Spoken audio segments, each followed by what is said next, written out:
السلام علیکم ورحمۃ اللہ وبرکاتہ۔ شہاب کا جو مسئلہ ہے یہ دن بدن الجھتا جا رہا ہے۔ اب بہت سارے حضرات کی زبانوں پر یہ بات چلنے لگی ہے کہ شہاب نے اپنے آپ کو مشکل میں ڈالا ہے، پریشانی میں ڈالا ہے، ایسا عمل اختیار کیا ہے جو سنت کے خلاف ہے، تو پھر کیا ان کا حج قبول کر لیا جائے گا یعنی یا ان کا جو حج ہے وہ عبرت بنے گا یا نہیں؟ تو آج کی اس ویڈیو میں اس مسئلے پر تھوڑی سی میں وضاحت کرنا چاہتا ہوں۔ دیکھیے، اللہ تعالیٰ نے قرآن کریم میں فرمایا لا یکلف اللہ نفسا الا وسعها، کہ اللہ تعالیٰ کسی پر بھی اس کی ہمت سے زیادہ، اس کی وسعت سے زیادہ اس پر تکلیفیں اور پریشانیاں اور ذمہ داریاں نہیں ڈالتے۔ یہ اللہ تعالیٰ نے قرآن کریم میں فرمایا۔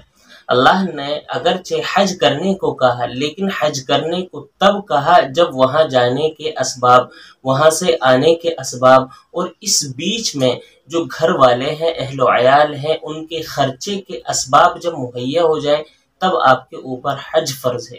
دیکھیے، اللہ تعالیٰ نے آسانی کو مہیا کرنے کے لیے یہ کہا کہ جب آنے جانے کا اور گھر والوں کا خرچ ہو جائے تب حج فرض ہے، اس سے پہلے حج فرض نہیں۔ اسی طرح اللہ تعالیٰ نے دوسری جگہ ارشاد فرمایا وَلَا تُلْقُوا بِأَيْدِيكُمْ إِلَى التَّهْلُكَةِ، کہ اپنے آپ کو ہلاکت میں اور پریشانی میں خود بخود مت ڈالو۔ تو چونکہ شہاب نے اپنے آپ کو خود پریشانی کی طرف ڈالا ہے اور خود اپنے لیے پریشانی کو جو ہے اختیار فرمایا ہے، تو کیا ایسا کر کے وہ اپنے حج کو قبول کروا سکتے ہیں یا نہیں؟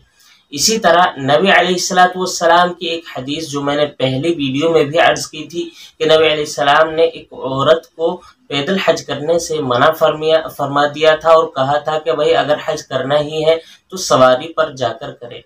تو دیکھیے، شہاب کی ان ساری باتوں کو، ان قرآن و حدیث کو سامنے رکھ کر اگر دیکھا جائے تو پتہ یہ چلتا ہے کہ شہاب نے خلاف سنت عمل کو اختیار کیا ہے۔ ان کے لیے حج کرنا فرض تھا، لیکن سواری سے، ہوائی جہاز سے، پانی کے جہاز سے چل کر جاتے، وہ حج فرض ان کے اوپر تھا، لیکن انہوں نے خود اپنے لیے پیدل چلنے کو اختیار فرمایا، جو کہ خلاف سنت عمل ہے، لیکن خلاف سنت ہی ہے، ناجائز اور حرام نہیں ہے۔ تو خلاف سنت عمل کر کے آپ کسی بھی کام کو ناجائز اور حرام نہیں کہہ سکتے ہیں، اور کسی بھی کام کو یہ نہیں کہہ سکتے کہ یہ کام آپ کا قبول کر لیا جائے گا یا نہیں کیا جائے گا۔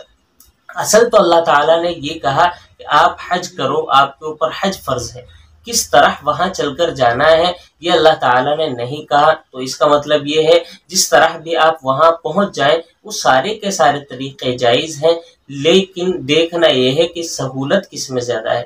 جس میں زیادہ سہولت ہے اس کو اختیار کرنا یہ زیادہ پسندیدہ ہے۔ تو چاہیے تو یہی تھا کہ سواری پر سوار ہو کر جاتے، لیکن چونکہ انہوں نے ایسا نہیں کیا ہے تو ان کے اس عمل کو ناجائز اور حرام نہیں کہا جائے گا، صرف خلاف سنت کہا جائے گا۔ اور خلاف سنت کوئی بھی عمل کرنے سے وہ عمل خراب نہیں ہو جاتا ہے، صرف اس کے افضل اور غیر افضل ہونے کا فرق پڑ جاتا ہے۔ تو انشاءاللہ حج تو ان کا قبول کر لیا جائے گا، اور اللہ تعالیٰ ان کے دل میں اخلاص پیدا فرمائے کہ لوگوں کے لیے یہ عبرت بن جائے، کہ اللہ تعالیٰ اس حج کو لوگوں کے لیے عبرت بنائے، کہ لوگوں کے اندر بھی ایسا جذبہ پیدا ہو کہ اگرچہ وہ چل کر حج نہ کریں، اگرچہ وہ سواری پر سوار ہو کر حج نہ کریں، لیکن کم سے کم جب ان کے اوپر حج فرض ہو جائے تو ہوائی جہاز میں یا کم سے کم پانی کے جہاز میں جا کر تو وہ حج کو کر لیں۔ اللہ تعالیٰ اس طرح